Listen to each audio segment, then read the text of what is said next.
Om Namo Bhagavate Vasudevaya. Om Namo Bhagavate Vasudevaya.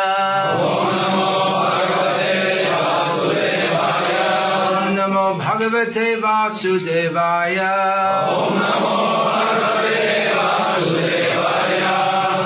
Okay, before we begin, we'll do the logistic repositioning. Logistic repositioning. It's a complex way of saying, please move in. And the women also come in. How many of you knew Hare Krishna Dasi? She passed away recently. She was aged, I believe, 79. She was my first disciple in Russia. And she was originally, I believe, from Bashkirtostan. But she was residing in Naberezhny Cholny. I thought I should say a few words about her as she passed away recently, and she was from this area. I first met her the first time I came to Tatarstan, which I believe was when, 1996, was it? I'm not sure. Sometime in the past. And she asked me for initiation. I said, okay, next year. Next year. So she said, I don't know if I'll be alive that long. So, with some encouragement from Atri Muni Prabhu, who was the regional secretary at that time, I initiated her on the spot. Atri Muni Prabhu cited the example of his own Gurudev, Srila Prabhavishnu Swami, who Atri Muni Prabhu had witnessed Prabhavishnu Swami doing this, giving immediate initiation in a similar circumstance. Well, as it happened, she lived many more years. While she was in Naberezhny Cholny, she used to go in the apartments for book distribution.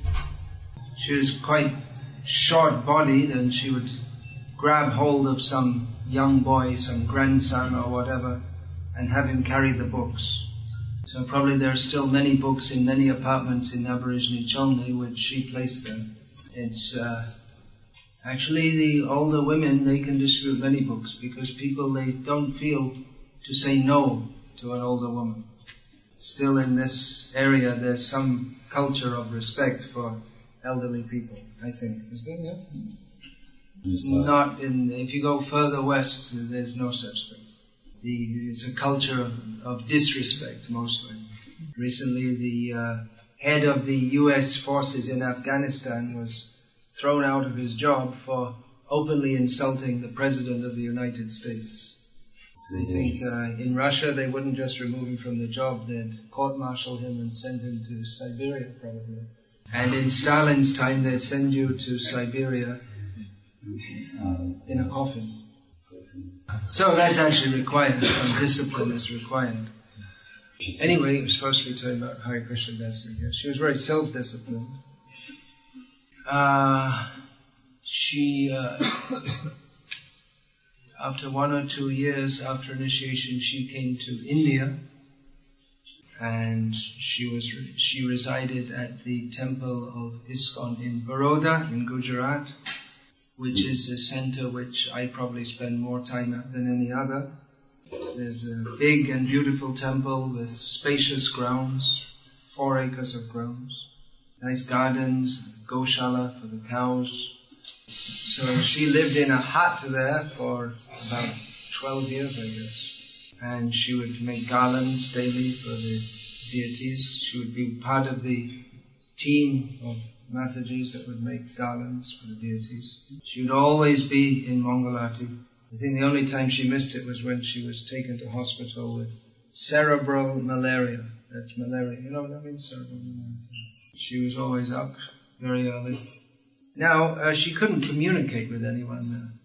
She never learned Gujarati, which is the local language, or Hindi, which is the national language, or English, which is another national language. Sometimes a Russian devotee would come and she would speak something through that Russian devotee. But she didn't know Russian very well either. I mean, I don't know Russian very well, but I was told that she didn't know Russian very well. Her first language was Bashkir. She also could speak Tatar, They're almost the same languages, very similar languages. And some kind of Russian. The kind of Russian you might expect from an uneducated Bashkirsky babushka. But she was never disturbed. She was very steady in her devotional service. And as it got more difficult for her to sit on the floor, sometimes she would sit. She'd be there. Mangal Arati, evening Arati also should be there. In the evening Arati, many members of the public attend, at least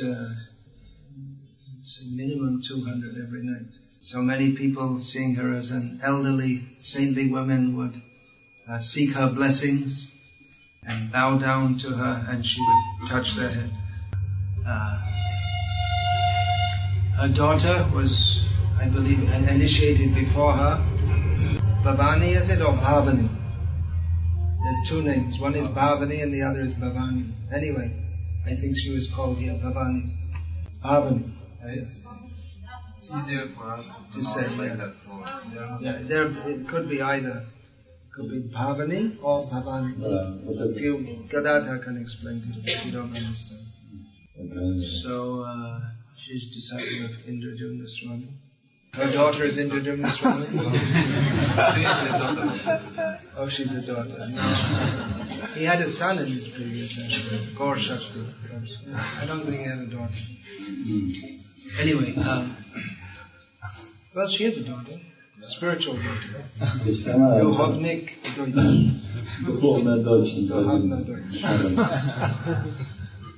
And Bhavani's daughter is also a devotee in Navarajni Chalna. Rupa Manjari. What's her name? Oh, she lives in Samara. No, I think she didn't get initiated all these years somehow. I don't know. So, anyway, after living many years in the temple, and Bhavani came, and the idea was to take her to Mayapur, so that she was now very old, and the idea is she could spend her last days in Mayapur, in a holy place. But eventually, somehow, Bhavani took her to Vrindavan.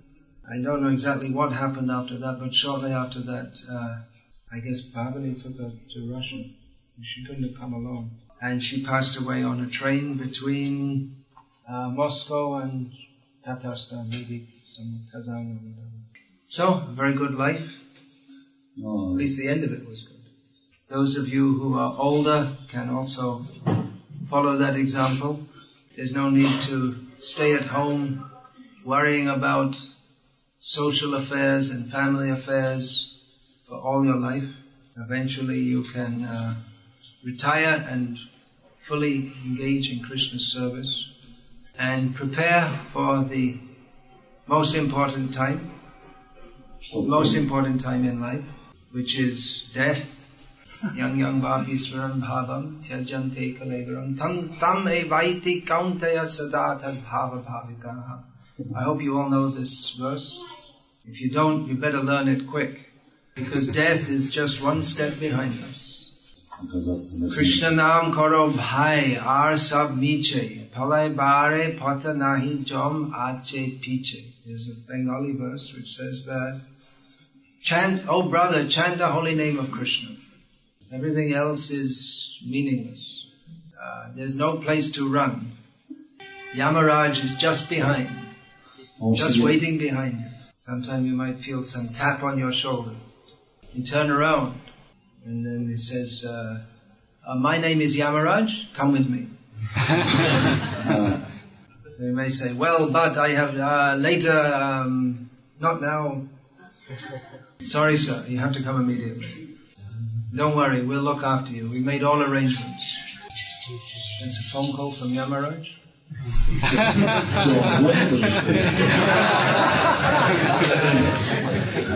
Don't worry, as long as we're hearing Krishna Katha, then there's no... Yamaraj won't come. But if you don't turn your cell phone off, I might call Yamaraj for you. So I know that everyone loves their cell phone very dearly. Every night before they go to sleep, they offer a special puja to their cell phone. But we request you turn the damn thing off, at least during class. Hare Krishna Dasi didn't have a cell phone. So contrary to public opinion, it is possible to become spiritually advanced without a cell phone. Even if you don't have a laptop and a cell phone and a car and a bank balance and a credit card, you can still go back to Godhead. In fact, if we are to go back to Godhead, we have to leave all these things behind. How many of you have credit cards or debit cards or whatever they're called? Yeah, in America and Britain and all these countries, it's like everyone has. It's just like part of life. Or they have more than one actually. They have a whole wad of them. And the most horrific thing they can think of, apart from their football team losing, is if they lose their credit card or if it gets stolen. But we have to leave it behind. So in old age we can leave home and lead a simple life. In fact, we don't have to wait to old age to do that. We can do it before that also. But at least in old age we should do so. There are many, many devotees who have, in history and at the present time, who have passed away having cultivated Krishna consciousness at the last stage of their lives. They may not be very famous, great devotees. They may be simple, practically unknown, but they please Krishna. And that is the perfection of life. The perfection of life is not to sit on a big seat like this, or have people call out Jai to you. But the perfection of life is to always think of Krishna, become his devotee, worship him, and bow down to him. Can anyone think of a verse in this regard? Mame Vaishasi Satyante. And if you do this, Krishna says, you will come to me. Certainly. In fact, some Vaishnavas, they say that the real Vaishnava is one who's very quiet and not well known. As Chaitanya Mahaprabhu's prime teaching is to be more humble than, or to consider oneself lower than grass. So some Vaishnavas say that, being a preacher and accepting disciples, that's an impediment in devotional service. That if one has disciples and followers, then you'll become proud. And they think that, that's just for people who are interested in name and fame. They're not really very great devotees. They think that the really great devotees are the ones who just hide away very quietly and just engage in bhajan. Bhajan, we usually think of singing, but bhajan means, it's a term. Another meaning is that all the activities of Krishna consciousness, hearing, chanting, worshipping the deity, the activities which one performs for his own spiritual advancement is called bhajan. Or just a perfect devotee does it for out of his own bliss and so on. However, preaching of Krishna consciousness is required. It's so much required that Bhaktisiddhanta Saraswati Thakur spoke strongly against the idea of only performing one's own bhajan.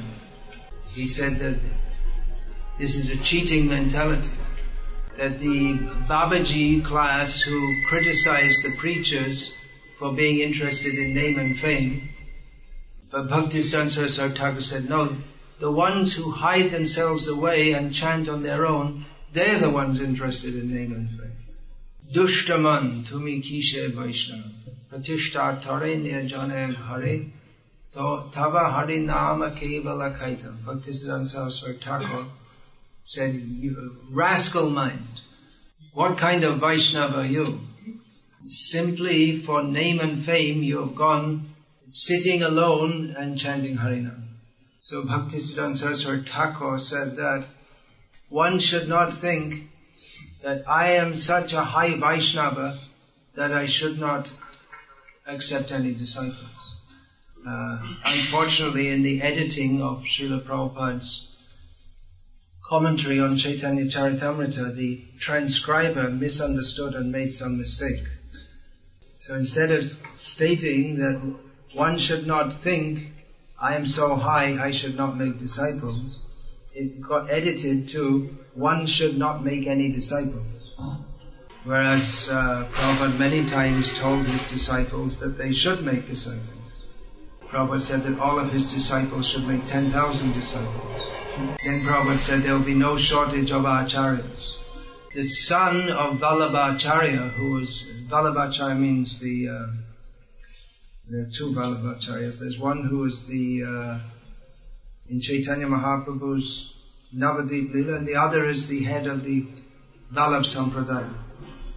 So he had two sons. I believe it was Vittal was the one who he was a very widely traveling, active preacher, and he made the vow that he would not go a day without initiating at least one person.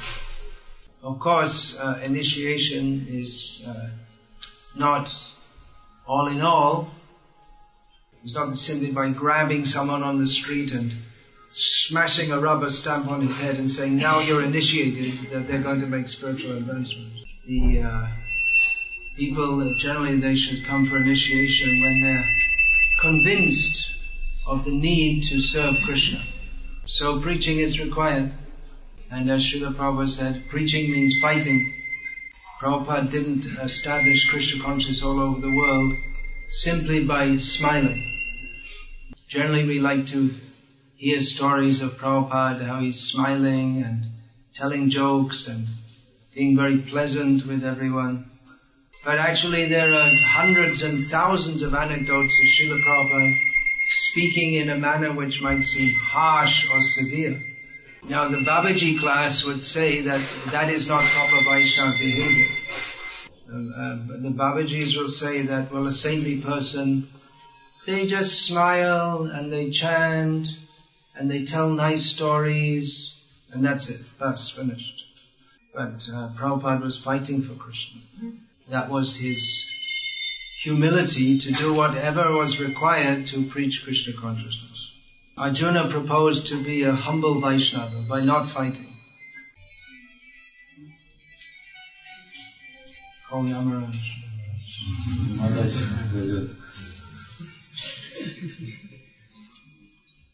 So Krishna showed Arjuna how to be a humble Vaishnava by fighting and killing people. Krishna rejected Arjuna's pseudo-saintly humility. And he taught Arjuna what is real humility, surrendering to Krishna's order. So we were talking about Hare Krishna Dasi. She was no doubt a very good Vaishnavi. But we needn't think that everyone has to be like that. If everyone is making flower garlands, then in time there will be no one making flower garlands. If everyone thinks, I shall only make flower garlands for Krishna, then after some time, there will be no one making flower garlands for Krishna. As we see in, just like in the Vallabh Sampradaya now, there's no one preaching, and the temples, still people are going, but they're mostly not in very good condition. The people who go there, they say Jai Shri Krishna, and they go home and watch TV and eat mostly vegetarian food. They take Brahma Sambandha, which is some kind of initiation. That's an initiation in their Sampradaya. One person who'd taken this Brahma Sambandha in the Vallabh Sampradaya, he told me that he asked his guru some philosophical question. And Guru was surprised. He said, what are you asking me the questions for? He was upset. His job as a guru is to give initiation, give blessings, and accept donations. That's all. So if we don't preach, then people won't come forward to serve Krishna. Now, in the Vallabh Sampradaya, I do have good regard for the Vallabh Sampradaya, and I'm not against them or saying they're all wrong, but I'm just making some pertinent comments so that we here can learn something. So there is preaching in the Vallabh Sampradaya. They organize katha, in which people come and listen to stories being told from Shastra. and they'll play a little harmonium and sing a little song and then speak some nice stories and then again play a little harmonium and everyone's happy.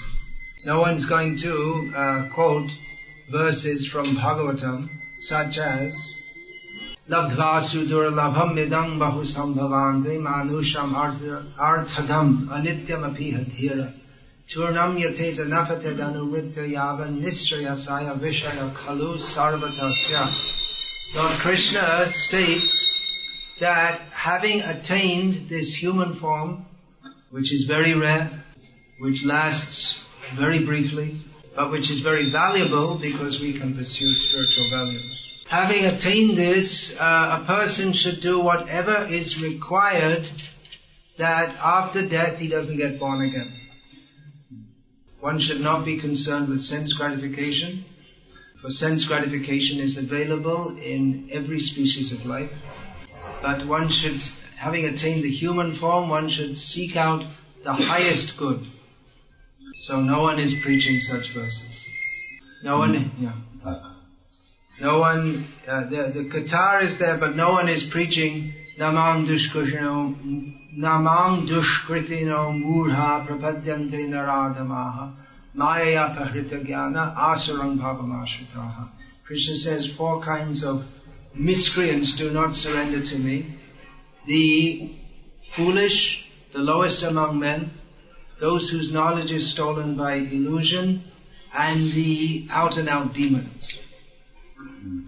So we may think that if we preach like this, well, no one will come, they'll all go away. Actually, the demons will go away, and those who are devotees will recognize this is truth. I must come here. But if we simply speak in an entertaining way, gradually also people won't come. In the modern age, people have unlimited varieties of entertainment via TV and the internet. So, if we preach like that, those who want entertainment, they'll go somewhere else anyway. And unless we preach to people to surrender to Krishna, to dedicate to Krishna, then they won't surrender and dedicate to Krishna. Unless we preach to people to give up sense gratification, they won't give up sense gratification. No one in this world has any idea to give up sense gratification. That's why some pious people who attend in India, they attend these Katars. They may attend all their life, but they never ever get any idea that they should stop drinking tea. Because no one tells them. All the sadhus, they're mostly all drinking tea also. Many times we may visit some ashram and people say, what would you like? Tea or coffee or cold drink, or what would you like? So how will people know unless we tell them?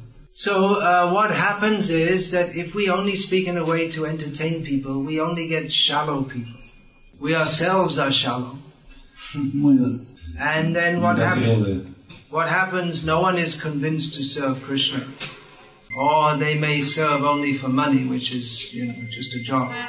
Unfortunately, most of our ISKCON temples nowadays in America and in some other countries also, all the staff are paid. I mean, they're so-called brahmacharis or whatever, but they all get paid.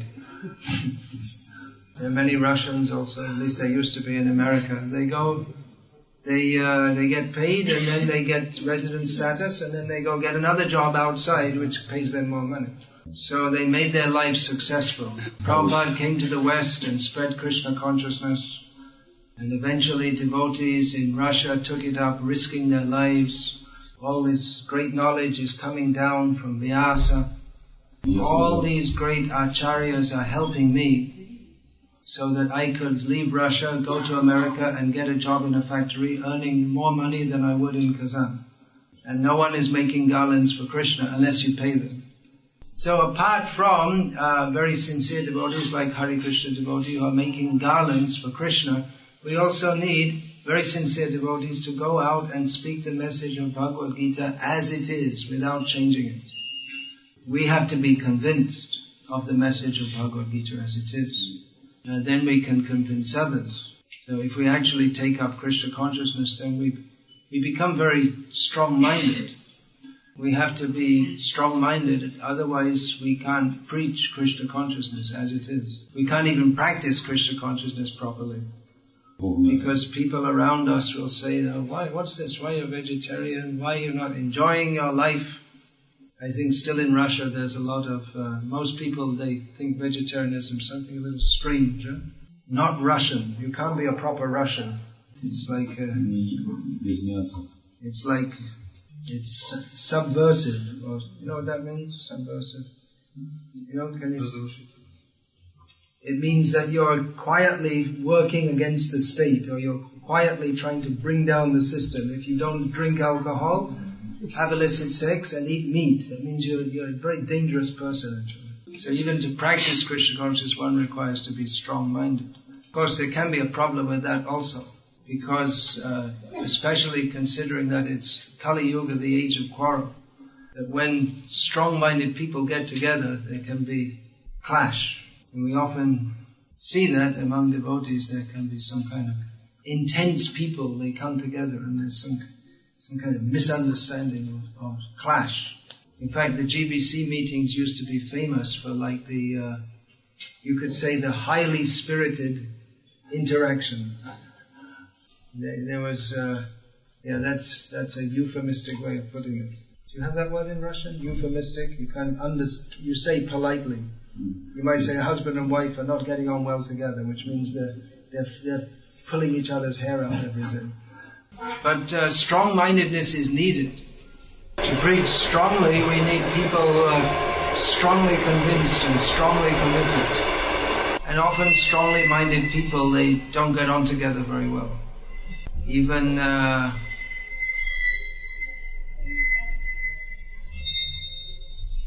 Krishna and Balaram, they sometimes disagreed. They're the two strongest people anywhere. Balaram is known for his strength, but Krishna is even stronger. And the evidence for that is that in Krishna Balaram Mandir in Vrindavan, Balaram is leaning on Krishna and not vice versa. Krishna, he wanted the fight, the battle of Kurukshetra. Balaram, he didn't like the idea of that fight. So Balaram left and went on tour of all the holy places of India. So strongly minded people, they often don't get on well together, but even independently, if they do some solid service for Krishna, that is to be appreciated. Among the many, many inconceivable qualities of Srila Prabhupada was how he managed to bring together so many heavy, strong-minded people and engage them collectively in Krishna's service. If we think of the sannyasis that Prabhupada made, at that time, sannyasi was a very heavy person. They were so heavy and chastising others, most of them. But they were men with energy to do something substantial for Chaitanya Mahaprabhu's mission. Prabhupada recognized that. That's why he would give such men responsibility. Sometimes these strong-minded people got on well together also. Tamal Krishna Goswami was legendarily heavy. In fact, one of our sannyasis, he made a facetious song. Facetious means like kind of sarcastic. Guru, Guru on the wall, who is the heaviest of them all? Because Guru means heavy, but so sometimes take it that, heavy means to heavy people out, as they say. To be very heavy with people. So, Tamal Krishna Goswami speaking about him, he teamed up with Vishnu Jan Swami. They were both very strong, dynamic personalities. And as a result of their cooperation, they were able to make the most dynamic Sankirtan party in the history of ISKCON, distributing hundreds of thousands of books and magazines all over America, and making many devotees. So, the example of Hare Krishna Dasi is very good, and the example of sannyasis who preach widely, strongly, dynamically, that is also good. If we could combine the two, that would be the best. As Prabhupada said, one should be like a lamb at home and a lion in the chase. But in observing Vaishnava etiquette, we have to be careful not to become so nice that we fail to speak the required truth. See, by practicing Krishna consciousness, we get some strength, we get some energy. Devotees are not in tamagun, except during Srimad Bhagavatam. The devotees are dynamic people. They, but strong-minded people, they often need a little space to work in. Because if you put them together, oftentimes there's some clash. So we can try to regulate that by teaching how to behave very politely toward devotees. But for the sake of serving Chaitanya Mahaprabhu's mission, even if there is some clash, better to have people who are willing to work hard and give their lives for Krishna. If everyone is very polite and very nice, okay, that's good. But when devotees gave their reports to Prabhupada, it wasn't about how polite or nice they were. Prabhupada wanted to hear about the book distribution results. Srila Prabhupada was practical. As an acharya, he was very practical. He was interested in results. I was talking about Tamal Krishna Maharaj. Tamal Krishna Maharaj had actually left India to go to America to form that party. And actually Prabhupada didn't want him to leave India. So when Prabhupada next came to America, he wanted to bring Tamal Krishna Maharaj back to India. And Tamal Krishna Maharaj told him that, well, I'm preaching here in America. Prabhupada said, what is the result? Tamal Krishna Maharaj brought into the room, one after the other, about 20 new devotees. And he said, this one is distributing so many books, this one is distributing so many books. And Prabhupada said, okay, you can stay in America. So yes, be polite, be sweet, like Hare Krishna Dasi. Get up early in the morning as she does, or did. And while we have energy, we can do as she did and give our energy for spreading the Sankirtan movement. Vaishnava etiquette is important, but the main Vaishnava etiquette is to give ourselves, mind, body, words, money, everything to Krishna. Hanuman is a great sadhu. He's still present in the world today. There are 7 Chiranjeevis, or persons who are living from long time back. Hanuman is one of them. So Hanuman is chanting the names of Ram incessantly and chanting his glories. Jai Shri Hanuman, all glories to Hanuman. However, it is not for his bhajan of Ram Nam that Hanuman is principally remembered. He is remembered for burning Lanka, for killing so many of Ravana's soldiers, for lifting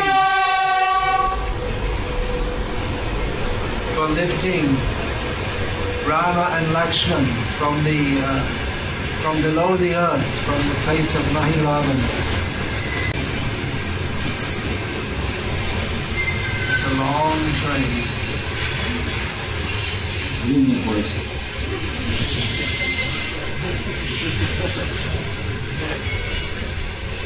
It's Novat runs.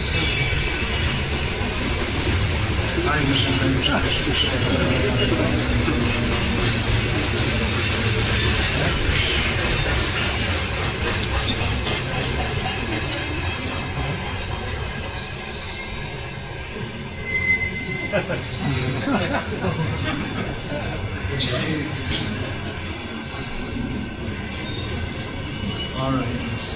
Anyway, when the train started to come, it made a sound which sounded something like a conch shell. How long was that train? It must be more than half a kilometer long. So maybe it stretches all the way back to Moscow.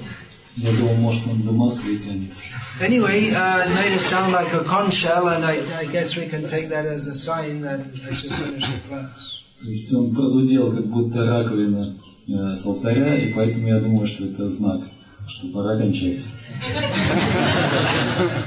So Hare Krishna Dasi ki jai. Hanuman ki jai, Srila Prabhupada ki jai, Tamal Krishna Goswami Maharaj ki jai, and all glories to his